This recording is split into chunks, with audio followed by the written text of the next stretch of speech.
Madam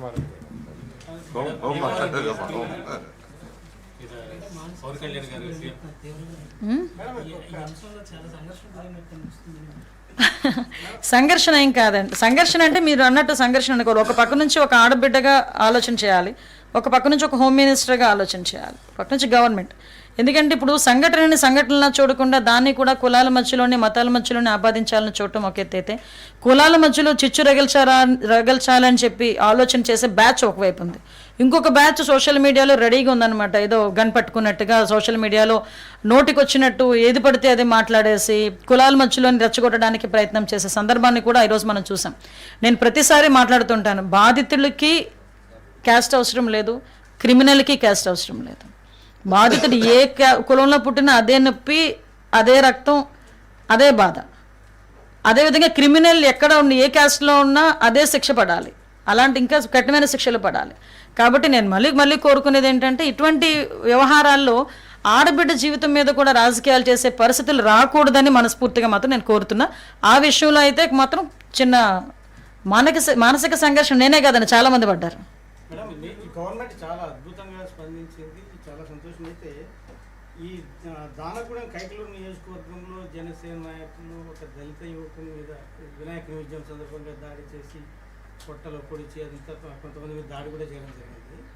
ఆ ఇష్యూలో government స్పందించలేదు అని చెప్పేసి చాలా పెద్ద ఎత్తున దళిత సంఘాలు ఆందోళన కూడా చేశాయి. మరి ఎందుకు ఈ వేరియేషన్? దయచేసి మీకు కూడా ఒకటే వినిపిస్తున్నాను, మీరు ఒక రెస్పాన్సిబుల్ జాబ్లో ఉన్నారు. ఒక రెస్పాన్సిబుల్ జాబ్లో ఉండేటప్పుడు మీలాంటి వాళ్ళ నోట్ల నుంచి కొన్ని పదాలు బయటకు వస్తే అది టేక్ ఇట్ గ్రాంటెడ్గా తీసుకుంటారు ప్రజలు కూడా. ఎందుకంటే you are also very aware that public safety కూడా. నేనేమంటానంటే, ఇప్పుడు మీరు స్పందించలేదని మీరు అంటున్నారు, ఎంతవరకు ఆ నిందితులను పట్టుకోవడం కానీ, ఆ నిందితుల్ని రిమాండ్ పెట్టడంలో కానీ ఎక్కడా కూడా చిన్న కాలయాపన కూడా లేకుండా ఆ లోకల్ ఎస్పీ వాళ్ళందరూ చెప్పడమే కాకుండా చాలా క్లియర్గా బయటకు వచ్చి ఎక్స్ప్లెయిన్ చేశారు.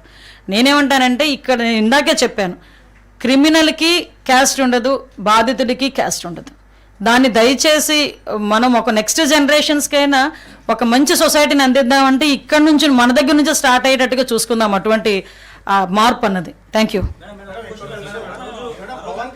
దాడి చేసినప్పుడు కారులో నిందితుడు ఎవరైతే ఉన్నారో అతని భార్య, తల్లి కూడా ఉంది అనేది ప్రధాన ఆరోపణ. రెండోది కాపు సంఘాల నేతలు వెళ్ళారు, ఇది కేవలం కుల హత్య అని వాళ్ళు ఆరోపిస్తున్నారు. వైసీపీకి సంబంధించిన జక్కమూడి రాజా లాంటి కాపు కాదండి, కుల హత్య అని మీరు మాట్లాడుతున్నారు, కానీ వాళ్ళిద్దరూ వాళ్ళ భార్య బయటకు వచ్చి ఇది కులానికి సంబంధం లేదు, నా భర్త అతను ఇంతకు ముందు స్నేహితులే, ఆర్థిక లావాదేవీల కారణంగా మమ్మల్ని అలా చంపడం జరిగిందని సాక్షాత్తు వాళ్ళ భార్య చెప్పింది. భార్య కన్నా పెద్ద విట్నెస్ ఎవరు లేరు కదా అక్కడ. అయితే ఇప్పుడు పవన్ కళ్యాణ్ కొంచెం ఇతర శాఖలలో ఎక్కువ స్పందిస్తున్నారనే ఆరోపణలు మొదటి నుంచి వచ్చాయి. ఇప్పుడు మళ్ళీ తాజాగా ఆయన డిప్యూటీ సీఎం అండి, పవన్ కళ్యాణ్ గారు డిప్యూటీ సీఎం. సజెషన్స్ ఇవ్వడంలో తప్పే ఉంది. సజెషన్స్ కాదు, డీజీపీ నుంచి నివేదిక కోరారు.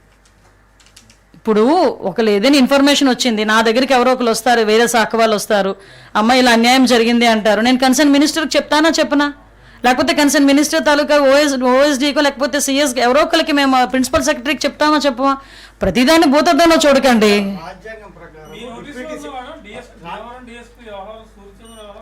కోఆర్డినేషన్ జరుగుతుంది,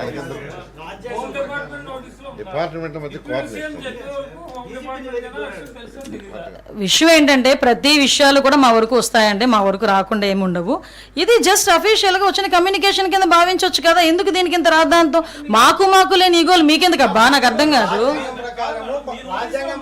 మాకున్నాయండి, మా నోటీసులు మాకున్నాయి, మా దగ్గర కూడా రిపోర్ట్ ఉంది. ఆ రిపోర్ట్ని బేస్ చేసుకొని మా చర్యలు ఉంటాయి. ఓకేనా? ఉప ముఖ్యమంత్రి పదవి అనేది అఫీషియల్ కాదు, అట్లాంటప్పుడు సీఎంఏ సుప్రీము. అట్లాంటి టైంలో పవన్ కళ్యాణ్ ఈ డీజీపీని నివేదిక కోరి, మాది ఎన్డీఏ కూటమి అండి. మేము ఒక విషయం చెప్పనా, మీ ఇలాంటి క్వశ్చన్స్ లాస్ట్ గవర్నమెంట్ లో సీఎంని మీరు అడుగుంటే ఈ పొజిషన్ ఉండేది కాదు ఈరోజు మాకు. అదే కాదు చెప్తున్నా, ఇలాంటి క్వశ్చన్స్ ప్రీవియస్ సీఎంని మీరు అడుగుంటే, లాస్ట్ సీఎంని మీరు అడుగుంటే ఇలాంటి పరిస్థితులు ఇప్పుడు సొసైటీ కూడా వచ్చి ఉండేవి కాదు. నేనేమంటానంటే, ఈరోజు మేము అందరం ఎన్డీఏ కూటమిలో ఏదో రకంగా చిచ్చు పెట్టాలని చూస్తారు. మాకు అండర్స్టాండింగ్ ఉంది, మాకు సమన్వయం ఉంది, శాఖల మధ్యలో సమన్వయం ఉంది. మాకు ఎటువంటి ఈగోస్ లేకుండా మేము పనిచేస్తున్నాం, మా అధికారులు ఎటువంటి ఈగోస్ లేకుండా పనిచేస్తున్నారు. మీకు కావాల్సింది రిజల్ట్. మంచి మంచి పరిపాలన, మేమందరం కలిసి మేము పని చేసుకుంటాం అనుకునేటప్పుడు ఇది అంత క్వశ్చన్ అవసరం లేదని నా ఉద్దేశం. Thank you. ఇన్ఫర్మేషన్ తెలుసుకోవడానికి